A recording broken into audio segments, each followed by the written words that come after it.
ज़्यादा इम्पोर्टेंट होने वाला है।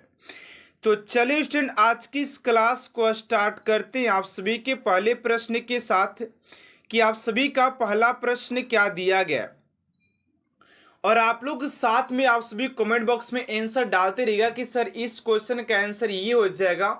जिससे क्या होगा कि आप सभी के अंदर एक कॉन्फिडेंस आएगा कि आप सभी कितने क्वेश्चन को अटेंड कर पाते हैं, आप सभी उस वर्दी के सपने को साकार करने के लिए आप सभी का कितना तैयारी हो रखा है, आज की इस क्लास के अंदर पता लगने वाला है। तो चलिए पहले प्रश्न की ओर बात करते हैं कि आप सभी का पहला प्रश्न क्या पूछा जा रहा है। पहला प्रश्न कह रहा है कि लोनार झील किस राज्य में स्थित है। लोनार झील किस राज्य में स्थित है? तो ऑप्शन नंबर ए में उड़ीसा, बी में राजस्थान, सी में महाराष्ट्र और डी में उत्तराखंड। तो इस क्वेश्चन का राइट आंसर क्या हो जाएगा? आप सभी फटाफट कमेंट्स बॉक्स में आंसर डालते रहिए कि इस क्वेश्चन का राइट आंसर क्या हो जाएगा। तो ये हो जाएगा आप सभी का ऑप्शन नंबर सी, यानी कि महाराष्ट्र हो जाएगा। ऑप्शन नंबर सी स्टूडेंट आप सभी का राइट आंसर हो जाएगा।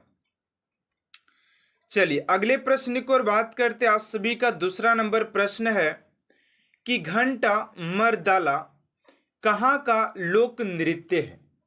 घंटा मर्दाला कहाँ का लोक नृत्य है? ऑप्शन नंबर ए में केरल, बी में कर्नाटक, सी में आंध्र प्रदेश और डी में तमिलनाडु। तो इस क्वेश्चन का राइट आंसर हो जाएगा आप सभी का ऑप्शन नंबर सी, यानी कि आंध्र प्रदेश हो जाएगा। ठीक है ना, आंध्र प्रदेश आप सभी का राइट आंसर हो जाएगा। और आप सभी को मैं क्लास के अंदर बताने वाला सिर्फ 5 टॉपिक के बारे में बताने वाला हूं, जहां से कि आप सभी के 5 नंबर 100% कंफर्म होने वाला है। अगर आप सभी ने वो 5 टॉपिक को अच्छे तरीके से रीड कर लेते हैं तो उसी से आप सभी के ऐसे 5 क्वेश्चन देखने को मिलेगा। मैं आप सभी को 100% गारंटी देता हूं, ठीक है ना। चलिए अगले प्रश्न की ओर बात करते हैं। आप सभी का तीसरा नंबर प्रश्न है कि पुष्कर मेला कहाँ लगता है। तो पुष्कर मेला की बात करते स्टूडेंट कि पुष्कर मेला कहाँ पर लगता है। ऑप्शन नंबर ए में लखनऊ में, बी में अजमेर में, सी में कन्याकुमारी और डी में है उदयपुर। तो इस क्वेश्चन का राइट आंसर हो जाएगा आप सभी का, इस क्वेश्चन का राइट आंसर हो जाएगा आप सभी का ऑप्शन नंबर बी, यानी कि अजमेर में हो जाएगा। ऑप्शन नंबर बी आप सभी का राइट आंसर हो जाएगा। चलिए अगले प्रश्न की ओर बात करते हैं। आप सभी का अगला प्रश्न क्या पूछा जा रहा है, ध्यान दीजिएगा। एंड स्टूडेंट अगले प्रश्न की आगे बढ़ने से पहले आप सभी से एक छोटा सा रिक्वेस्ट है कि आप सभी अभी तक आप सभी चैनल को सब्सक्राइब नहीं किए तो प्लीज स्टूडेंट चैनल को सब्सक्राइब कर साथ साथ बेल आइकन को प्रेस कर दीजिएगा, ताकि ऐसा मोस्ट इंपोर्टेंट क्लास स्टूडेंट आप तक सबसे जल्द पहुंचते रहे। चलिए अगले प्रश्न की ओर बात करते पूछा जा रहा है कि निम्नलिखित में से किस शहर में अशोक के शिलालेख नहीं है। निम्नलिखित में से किस शहर में अशोक के शिलालेख नहीं है? तो राइट आंसर हो जाएगा आप सभी का ऑप्शन नंबर सी, यानी कि पाटलिपुत्र में अशोक के कोई भी शिलालेख नहीं है। तो ऑप्शन नंबर सी आप सभी का राइट आंसर हो जाएगा। चलिए अगले प्रश्न की ओर बात करते हैं।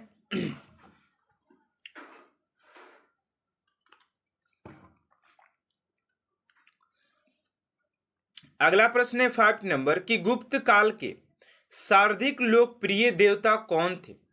गुप्त काल के सर्वाधिक लोकप्रिय देवता कौन थे? ऑप्शन नंबर ए में शिव, बी में विष्णु, सी में बुध और डी में सूर्य। तो 5 का राइट आंसर हो जाएगा आप सभी का ऑप्शन नंबर बी, यानी कि विष्णु हो जाएंगे। ऑप्शन नंबर बी स्टूडेंट आप सभी का राइट आंसर हो जाएगा।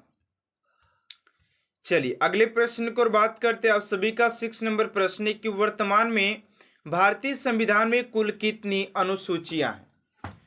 वर्तमान समय में भारतीय संविधान में कुल कितनी अनुसूचियां हैं?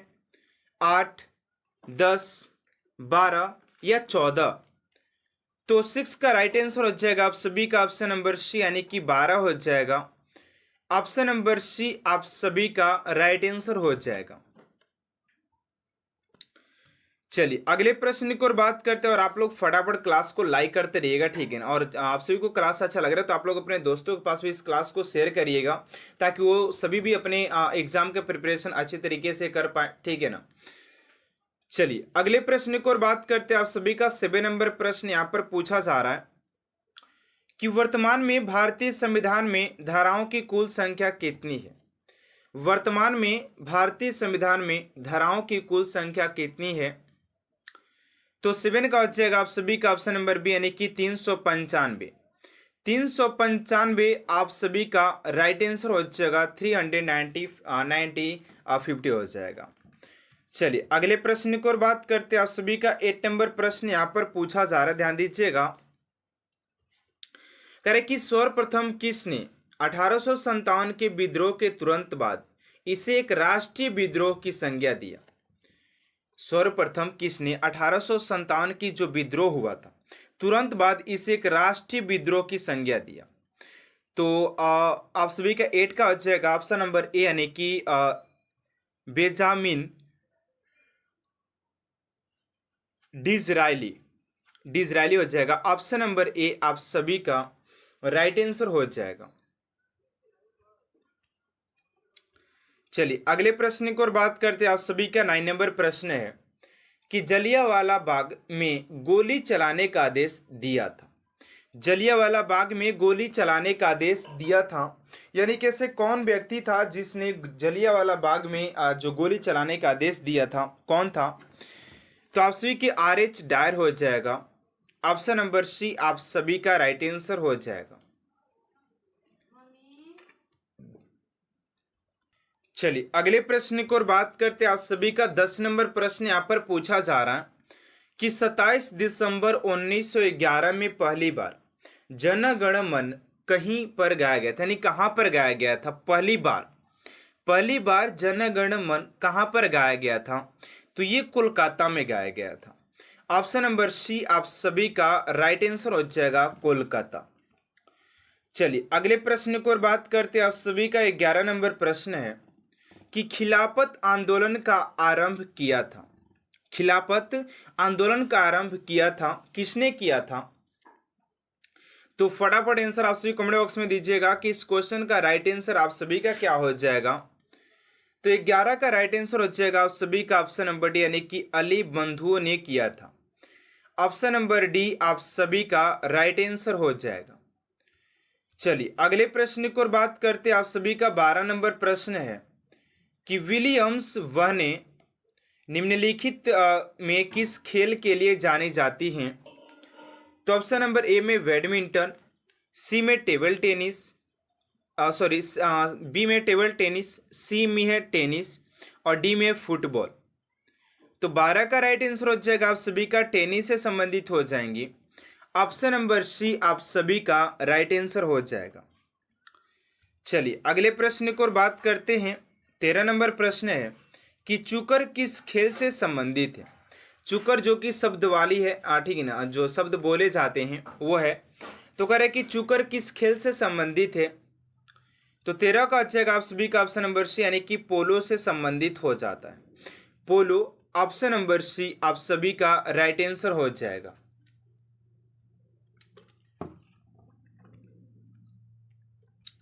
चलिए अगला प्रश्न आप सभी का कि गोबी मरुस्थल किस देश में स्थित है। तो गोबी मरुस्थल की बात करते हैं स्टूडेंट के आप सभी के गोबी मरुस्थल किस देश में हो जाएगा। तो फटाफट आंसर आप सभी कमेंट बॉक्स में डालिएगा कि इस क्वेश्चन का राइट आंसर क्या हो जाएगा। तो 14 का आ जाएगा आप सभी का मलेशिया में। Option number C Malaysia is right answer हो जाएगा।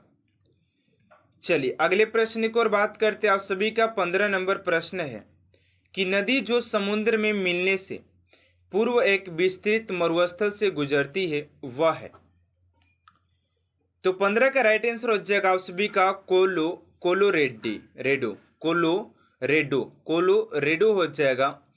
ऑप्शन नंबर डी आप सभी का राइट आंसर हो जाएगा, कोलोरेडो हो जाएगा। चलिए अगले प्रश्न की ओर बात करते हैं। आप सभी का 16 नंबर प्रश्न है कि लंदन किस नदी के किनारे है। लंदन किस नदी के किनारे है।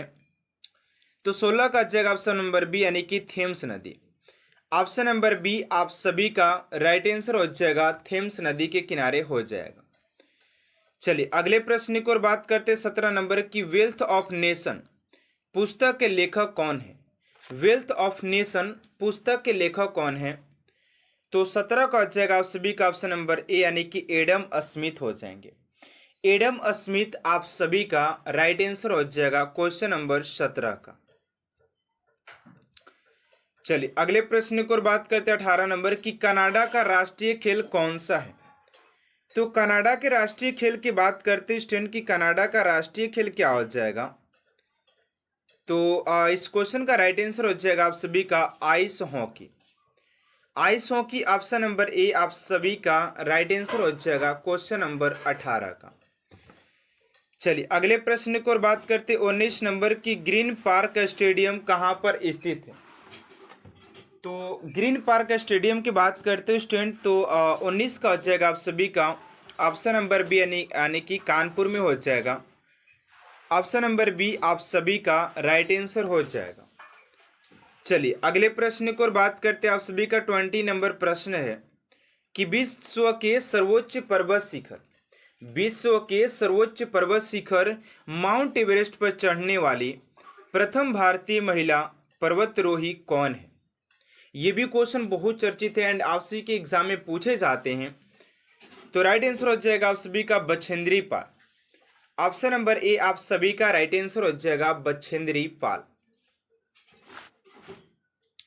चलिए अगले प्रश्न की ओर बात करते 21 नंबर प्रश्न है कि अल्बेरूनी किसके शासनकाल में इतिहासकार था? तो 21 का हो जाएगा आप सभी का ऑप्शन नंबर ए यानी कि महमूद गजनवी हो जाएगा। ऑप्शन नंबर ए स्टूडेंट आप सभी का राइट आंसर हो जाएगा। चलिए अगले प्रश्न की ओर बात करते 22 नंबर प्रश्न पूछा जा रहा है कि लोदी वंश का संस्थापक कौन था? ये भी क्वेश्चन आप सभी के लिए काफी ज्यादा मोस्ट इंपोर्टेंट है, ध्यान दीजिएगा। करें कि लोदी वंश का संस्थापक कौन था? तो 22 का हो जाएगा आप सभी का ऑप्शन नंबर सी यानी कि बहलोल लोदी हो जाएगा। ऑप्शन नंबर सी आप सभी का राइट आंसर हो जाएगा। चलिए अगले प्रश्न की ओर बात करते हैं एंड अभी तक आप सभी चैनल को सब्सक्राइब नहीं किए तो प्लीज स्टूडेंट चैनल को सब्सक्राइब कर दीजिएगा, ठीक है ना। चलिए अगला प्रश्न है कि निम्न में से किसे हिंदी खड़ी बोली का जनक कहा जाता है? तो 23 का हो जाएगा आप सभी का ऑप्शन नंबर ए यानी कि अमीर खुसरो को कहा जाता है। ऑप्शन नंबर ए आप सभी का राइट आंसर हो जाएगा।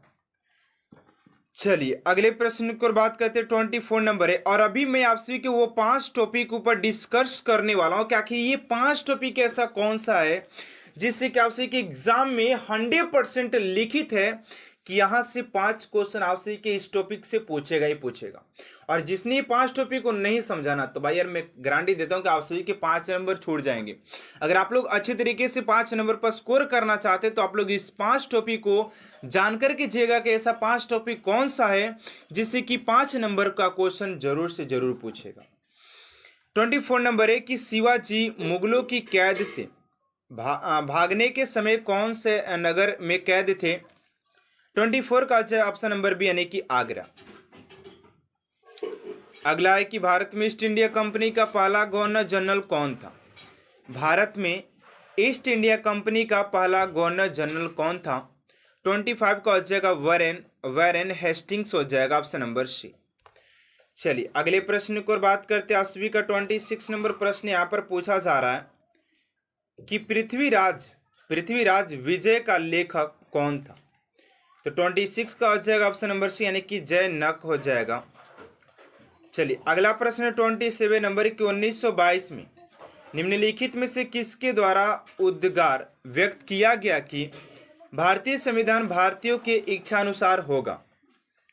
तो 27 का राइट आंसर हो जाएगा आप सभी का ऑप्शन नंबर ए यानी कि महात्मा गांधी जी के द्वारा किया गया था। तो ऑप्शन नंबर ए स्टूडेंट आप सभी का राइट आंसर हो जाएगा।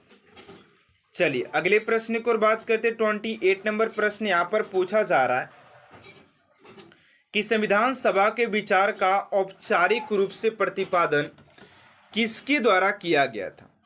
28 का हो जाएगा ऑप्शन नंबर सी यानी कि एम एन राय के द्वारा किया गया था। ऑप्शन नंबर सी आप सभी का राइट आंसर हो जाएगा। चलिए अगला प्रश्न है कि सिंध का नखलिस्तान बाग हड़प्पा सभ्यता के किस पुरा स्थल को कहा जाता है? तो आप सी के मोहनजोदड़ो को कहा जाता है। ऑप्शन नंबर बी आप सभी का राइट आंसर हो जाएगा। चलिए क्योंकि सारे प्रश्न आप सभी के लिए सिलेक्टेड लिए गए हैं, तो चलिए स्टूडेंट आज की इस क्लास को स्टार्ट करते पहले प्रश्न के साथ। एंड पहला प्रश्न आप सभी से पूछा जा रहा है कि भारतीय राष्ट्रीय कांग्रेस की स्थापना कब हुई थी? तो भारतीय राष्ट्रीय कांग्रेस की स्थापना की बात करते हैं तो ये हो जाएगा आप सभी का 1885 में। ऑप्शन नंबर ए आप सभी का राइट आंसर हो जाएगा।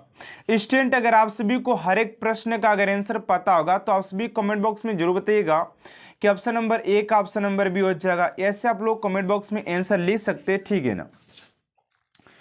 चलिए अगले प्रश्न की ओर बात करते हैं। आप सभी का अगला प्रश्न है करे कि निम्नलिखित युगों में से सिंधु सभ्यता किस युग में पड़ती है? तो सिंधु सभ्यता की बात करते कि सिंधु सभ्यता किस युग में पड़ती है, तो फटाफट इस क्वेश्चन का राइट आंसर आप सभी कमेंट बॉक्स में दीजिएगा कि इस क्वेश्चन का राइट आंसर क्या हो जाएगा। राइट आंसर हो जाएगा आप सभी का आदि ऐतिहासिक काल। ऑप्शन नंबर डी आप सभी का राइट आंसर हो जाएगा। चलिए अगले प्रश्न की ओर बात करते हैं। आप सभी का 3 नंबर प्रश्न यहां पर पूछा जा रहा है, निम्नलिखित में से कौन सा आश्रम इंद्रियों पर स्वयं रखने और संयम रखने और बौद्धिक विकास करने की शिक्षा देता है? यानी कि इनमें से कौन सा ऐसा आश्रम है, ठीक है ना। तो राइट आंसर हो जाएगा आप सभी का ऑप्शन नंबर ए यानी कि ब्रह्मचर्य आश्रम हो जाएगा। ऑप्शन नंबर ए आप सभी का राइट आंसर हो जाएगा। चलिए अगले प्रश्न की ओर बात करते हैं। आप सभी का अगला प्रश्न पूछा गया 4 नंबर, यहां पर ध्यान दीजिएगा। चलिए अगले प्रश्न की ओर बात करते हैं। करें कि भारतीय संविधान में मूल अधिकारों का वर्णन किस भाग में किया गया है? तो कह रहे कि भारतीय संविधान में मूल अधिकारों का वर्णन की बात किया जाए तो भाग 3 आप सभी का राइट आंसर हो जाएगा। Option number B. And student इस क्लास के अंदर मैं बताने वाला हूं कि आप लोग के ऐसे 5 टॉपिक ऐसा कौन कौन सा है जिससे कि आप सभी के एग्जाम में 100% प्रश्न पूछा ही जाता है और पूछा जाएगा आप सभी के आने वाले एग्जाम में भी, ठीक है ना। चलिए अगले प्रश्न की ओर बात करते हैं। आप सभी का 5 नंबर प्रश्न पूछा जा रहा है कि संसार का सबसे बड़ा फूल कौन सा है? संसार का सबसे बड़ा फूल की बात किया जाए कि कौन सा फूल हो जाएगा, तो ऑप्शन नंबर बी हो जाएगा रेफ्लिसिया। रेफ्लिसिया ऑप्शन नंबर बी आप सभी का राइट आंसर हो जाएगा। चलिए अगले प्रश्न की ओर बात करते हैं। 6 नंबर प्रश्न आप सभी से यहाँ पर पूछा जा रहा है कि दिल्ली के किस सुल्तान को उसकी उदारता के कारण लाख बख्श पुकारा जाता है? तो राइट आंसर हो जाएगा आप सभी का ऑप्शन नंबर ए यानी कि कुतुबुद्दीन ऐबक आप सभी का राइट आंसर हो जाएगा। चलिए अगले प्रश्न की ओर बात करते 7 नंबर प्रश्न है कि भारत में राष्ट्रीय आय का संकलन कौन करता है? भारत में राष्ट्रीय आय का संकलन कौन करता है? तो केंद्रीय सांख्यिकी संगठन हो जाएगा। ऑप्शन नंबर डी स्टूडेंट आप सभी का राइट आंसर हो जाएगा। चलिए अगले प्रश्न की ओर बात करते हैं। आप सभी का 8 नंबर प्रश्न है। अगला प्रश्न है कि चमगादड़ निम्नलिखित में से किस कारण से अंधेरे में उड़ सकते हैं?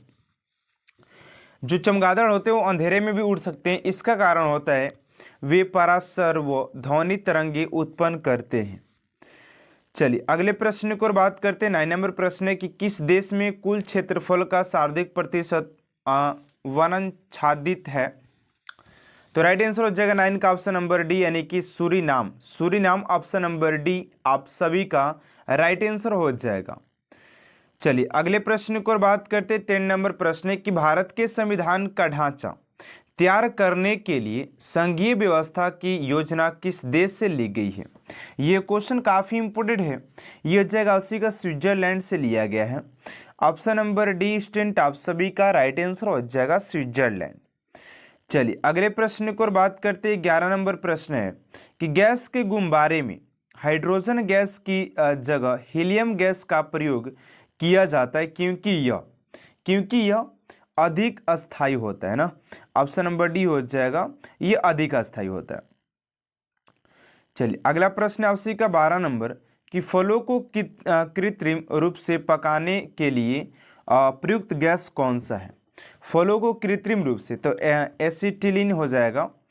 ऑप्शन नंबर ए आप सभी का राइट आंसर हो जाएगा, एसिटिलीन गैस हो जाएगा।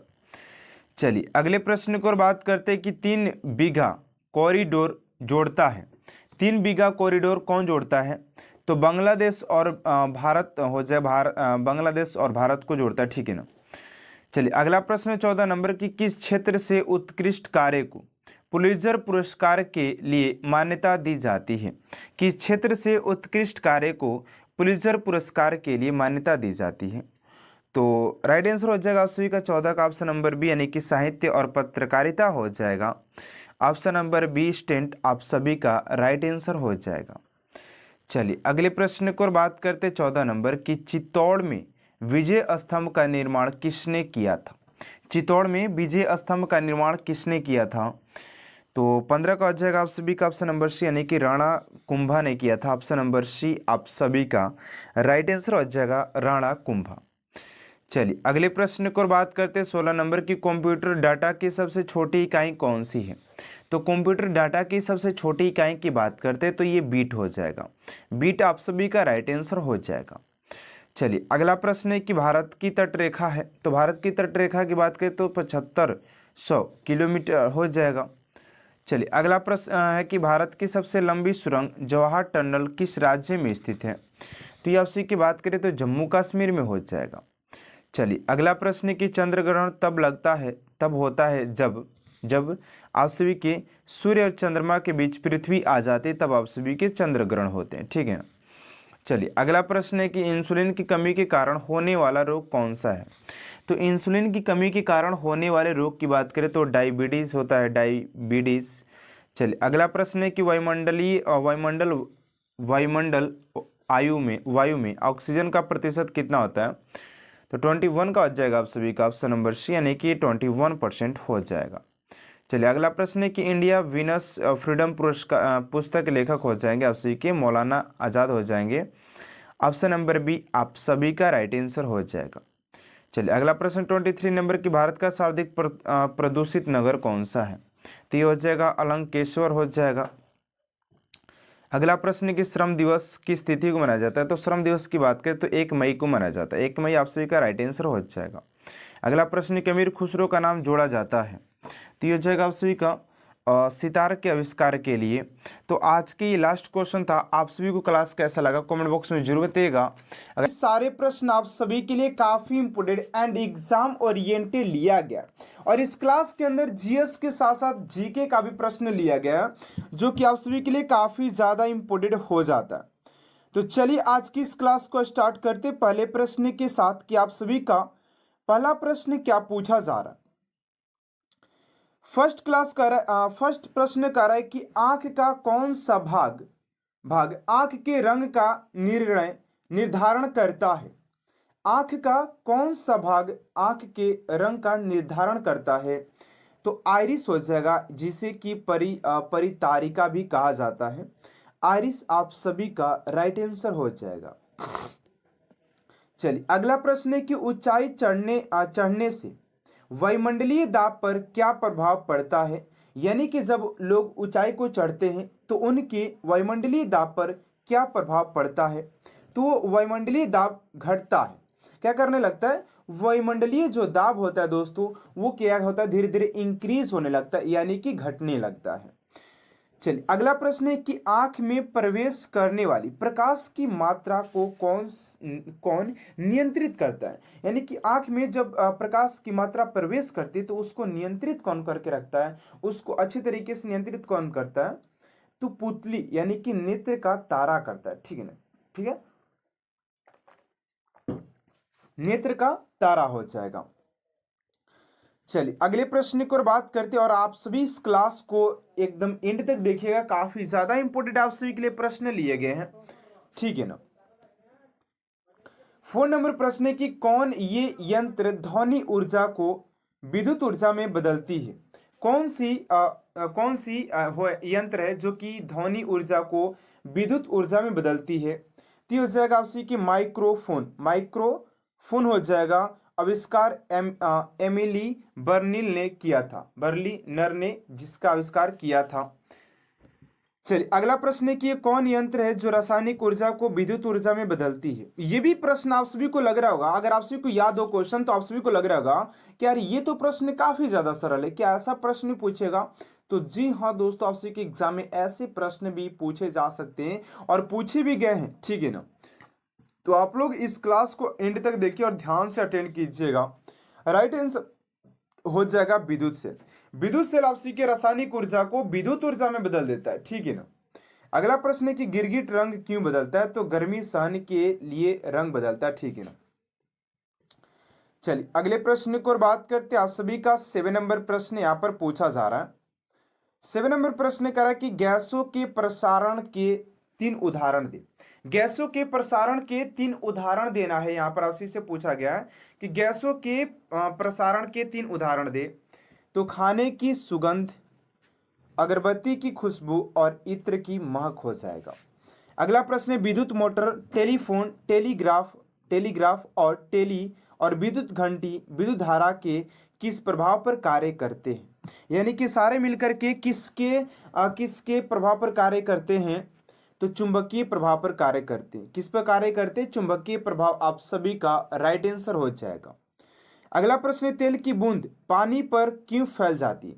जब हम लोग तेल की बूंद को पानी पर डालते हैं ना, आप लोग भी ऑब्जर्व किया होगा या देखा होगा या अभी आप लोग एक्सपेरिमेंट कर सकते हैं इस क्लास के बाद कि जब भी हम लोग पानी पर ना क्या करते हैं कि तेल की बूंद को डालते हैं तो पानी क्या होती है ना, फैलने लगती है। तो इसमें कारण क्या होता है? इसमें जो कारण होता है, जल का जो पृष्ठीय तनाव होता है ना, अधिक होता है। जो जल का पृष्ठीय तनाव होता है वो अधिक होता है, इसीलिए क्या होता है कि तेल जो होता है उसकी बूंदें जो होती है पानी पर पड़ती है, क्या होती है, होने लगती है, फैलने लगती है। चलिए अगला प्रश्न आप सभी का यहाँ पर देखिएगा 10 नंबर प्रश्न है। एंड अभी तक आपसे हमारे चैनल को सब्सक्राइब नहीं किए स्टूडेंट, तो प्लीज चैनल को सब्सक्राइब कर साथ साथ बेल आइकन को भी प्रेस कर दीजिएगा, ताकि ऐसा जब भी मोस्ट इंपोर्टेंट क्लास आप सभी के लिए अपलोड किया जाए तो आपके पास क्लास सबसे जल्द पहुंचते रहे। अगला प्रश्न है कि द्रव की बूंद किस वजह से गोलाकार होती है? यानी कि जो भी द्रव होता है, द्रव की बात करें, पानी ले सकते हैं, तेल ले सकते हैं, दूध ले सकते हैं, तो उसका जो बूंद होता है ना, आप लोगों ने ऑब्जर्व किया होगा, उसका जो बूंद होता है वो क्या होता है, गोलाकार ही होता है, चिपटा उपटा नहीं होता है। आप लोगों ने भी देखा होगा कि वो चिपटा नहीं, वो सिर्फ गोलाकार ही होता है। आखिर क्यों होता है? तो पृष्ठीय तनाव के कारण से क्या होते हैं, ये सारे गोलाकार के रूप आकार ले लेते हैं, ठीक है ना। अगला प्रश्न, धातु की शुद्धता का निर्धारण किसकी सहायता से किया जाता है?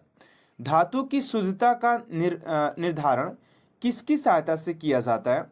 तो आर्किमिडीज का सिद्धांत के द्वारा किया जाता है, ठीक है ना। चलिए अगला प्रश्न, परमाणु विखंडन प्रतिक्रिया के दौरान उत्पन्न ऊर्जा का प्रयोग किया जाता है तो विद्युत बनाने में।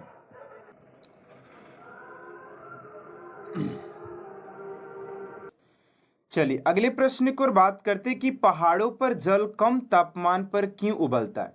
यानी कि जब हम लोग पहाड़ पर रहते हैं तो वहां पर क्या होता है कि जल जो होता है ना, कम तापमान पर भी उबलने लगता है। इसका कारण है कि पहाड़ों पर वायुमंडलीय दाब कम होता है। पहाड़ों पर वायुमंडलीय दाब कम होने के कारण से वहां पर जल कम तापमान पर भी उबलने लगता है। अगला प्रश्न है कि फ्यूज तार एक पतला तार होता है जो मिश्र धातु का बना होता है। फ्यूज तार एक पतला तार होता है जो कि मिश्र धातु का बना होता है, टीन और सीसा का बना होता है। किसका मिलकर के बना होता है? तो टीन और सीसा का मिलकर के बना होता है।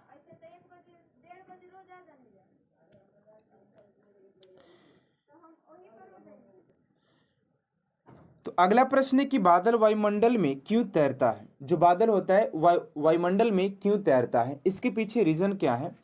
तो अल्प घनत्व के कारण या निम्न घनत्व के कारण ये क्या करते हैं कि वहां पर तैरते हुए नजर आते हैं बादल जो होते हैं वायुमंडल में, ठीक है ना। चलिए अगले प्रश्न की ओर बात करते हैं। आप सभी का 16 नंबर प्रश्न है कि मात्र दो ऊतक कौन से हैं जो खून से ऑक्सीजन प्राप्त नहीं करते। मात्र दो ऊतक कौन है जो कि खून से ऑक्सीजन प्राप्त नहीं करते हैं। तो राइट आंसर हो जाएगा आप सभी का नाखून और कर्निया हो जाएगी। चलिए अगले प्रश्न की ओर बात करते हैं। आप सभी का अगला प्रश्न पूछा जा रहा है कि मानव शरीर में सबसे छोटी हड्डी कौन सी है। तो मानव शरीर में सबसे छोटी हड्डी की बात करें तो स्टेपिस हो जाएगा। अगला प्रश्न कि रेफ्रिजरेटर किस सिद्धांत पर कार्य करता है। तो द्रव की वाष्पन सिद्धांत पर कार्य करता है। चलिए अगले प्रश्न की ओर बात करते 19 नंबर प्रश्न की तोलन लोलक की कालावधि किस पर निर्भर करता है। तो लंबाई के ऊपर निर्भर करता है। अगला प्रश्न है वॉशिंग मशीन किस सिद्धांत पर कार्य करता है। तो अपकेंद्रण पर कार्य करता है। विटामिन B1 की कमी से कौन सी बीमारी होती है। तो बेरी होता है। विटामिन B1 कमी से बेरी रोग होता है। अगला प्रश्न है विद्युत प्रेस के तापन तंतु नाइक्रोम को किसके बीच रखा जाता है। तो अभ्रक हो जाएगा। अगला प्रश्न सबसे पहले प्रकाश की गति किसने मापा था। यानी कि सबसे पहले प्रकाश की गति को मापने वाले की बात किया जाए तो रोमर हो जाएगा रोमर। अगला प्रश्न साइकिल चलाने वाला मोड़ लेते समय क्यों झुकता है ना। वह झुकता है ताकि गुरुत्व केंद्र आधार के अंदर बना रहे ताकि गिरने से बच सके ना। चलिए अगले प्रश्न को बात करते हैं। 25 नंबर है कि हाइड्रोजन के कितने आइसोटोप होते हैं। तो 3 होते प्रोटियम ट्यूरेनियम और ट्रिटियम। अगला प्रश्न भारत की पहली महिला राज्यपाल कौन थी। सरोजिनी नायडू हो जाएंगी। भारत में कोयला प्रचुर मात्रा में पाया जाता है तो गोंडवाना क्षेत्र में पाया जाता है। चलिए अगला प्रश्न कि प्रकाश संश्लेषण में पैदा होने वाली ऑक्सीजन का स्रोत क्या है। तो जल हो जाएगा। महात्मा गांधी के जन्म दिवस को किस रूप में मनाया जाता है। तो अंतर्राष्ट्रीय अहिंसा दिवस के रूप में मनाया जाता है। अगला प्रश्न धान का खाने योग्य भाग कौन सा होता है। तो बीज होता है। अगला प्रश्न है कि गरीबी हटाओ का नारा भारत के किस प्रधानमंत्री ने दिया है। तो इंदिरा गांधी ने दी थी। मूंगफली का सर्वाधिक उत्पादन किस देश में होता है। तो भारत में हो जाएगा। ऑस्ट्रेलिया की पहली महिला प्रधानमंत्री जूलिया ली गिलार्ड हो जाएंगी। अगला प्रश्न सबसे सरल एरोमेटिक हाइड्रोकार्बन कौन सा है। तो बेंजीन हो जाएगा। माउंट एवरेस्ट पर 2 बार चढ़ने वाली पहली महिला कौन थी। तो संतोष यादव थी। नाभिकीय रिएक्टर में किस प्रकार की नाभिकीय प्रक्रिया होती है। तो नियंत्रित विखंडन होता है। अगला प्रश्न केंद्रीय बौद्ध शिक्षण संस्था भारत में कहाँ पर है। तो आपसी के लेह में हो जाएगा। मनुस्मृति रामायण और महाभारत की रचना किस काल में हुई थी। तो शुंग काल में हुआ था। भारतीय विश्वविद्यालय अधिनियम किस वायसराय के समय पारित किया गया था। तो लॉर्ड कर्जन के समय पारित किया गया था। चलिए अगला प्रश्न है कि राष्ट्र कवि के नाम से किन्हें जाना जाता है। तो मैथिली शरण गुप्त को जाना जाता है। पानी के टैंकों में शैवाल को खत्म करने के लिए प्रयुक्त किया जाने वाला रसायन कौन सा है। तो कॉपर सल्फेट है। जस्ते का निष्कर्षण किस अयस्क से होता है। तो जिंक ब्लेड से होता है। चलिए अगला प्रश्न कि बॉल पेन का आविष्कार जॉन बोर्ड्स ने किया था। बॉन्ड ने। मशहूर गोल्फ खिलाड़ी विजय सिंह किस देश से बिलोंग करते हैं। तो फिजी हो जाएगा। तो आज की इस क्लास को यहीं तक एंड करते। आप सभी को क्लास कैसा लगा इनमें जरूर बताइएगा। अगर आप सभी क्लास अच्छा लगे तो प्लीज चैनल को सब्सक्राइब कर साथ साथ बेल आइकन को प्रेस कर दीजिएगा ताकि ऐसा मोस्ट इंपोर्टेंट क्लास स्टूडेंट आप तक सबसे जल्द पहुंचते रहे। और आप सभी के रेलवे आरपीएफ से रिलेटेड ऐसे बहुत सारे क्लास को अपलोड किया गया है जिसमें आप सभी के previous question practice set and model paper भी अपलोड किया गया है। आप लोग नहीं देखे तो जाकर के इस चैनल के ऊपर आप लोग एनालाइज कर सकते हैं। तो मिलते हैं स्टूडेंट नेक्स्ट क्लास में। Thanks for watching my class.